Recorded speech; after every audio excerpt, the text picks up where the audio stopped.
प्रभु श्री रामचंद्र जी के स्थान लग अठाम एथिन बेचारा सिया धिया के स्वयंवर के ऊपर अपन आश्रम जगेथिन।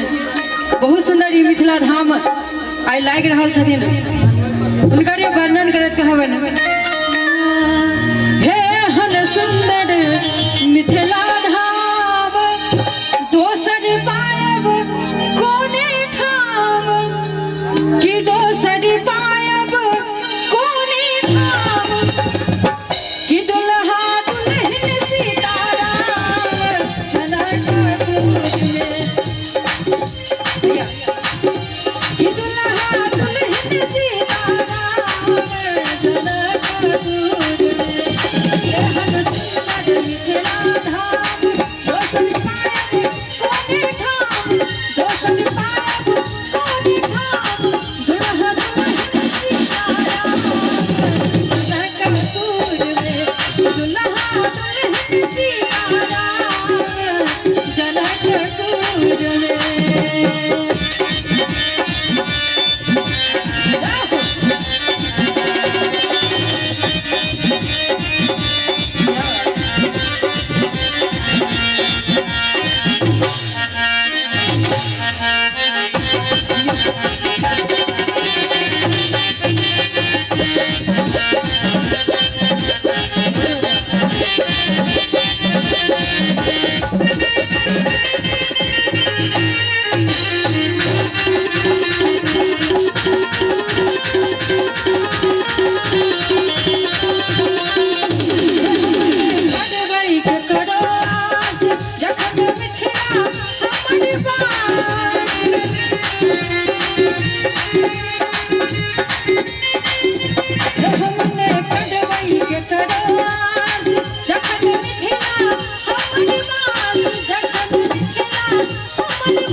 और बहुत निक हमरा सबके साथ दऽ रहल छथिन म्यूजिशियन भैया सब।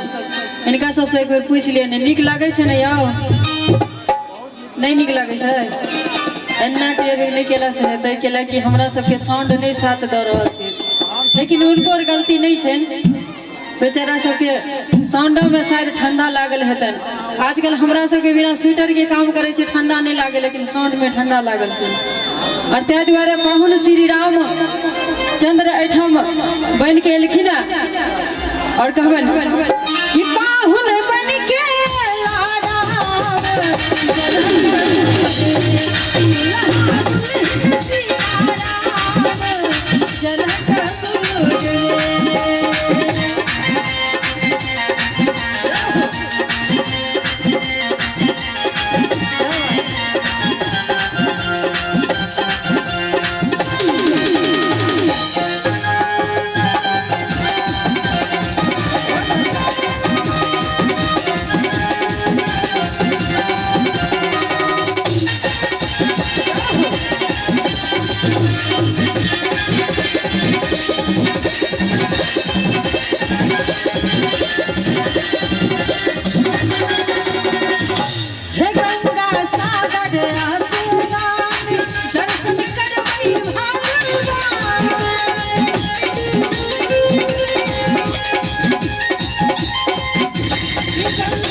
और जब अपने सबके नीक लागल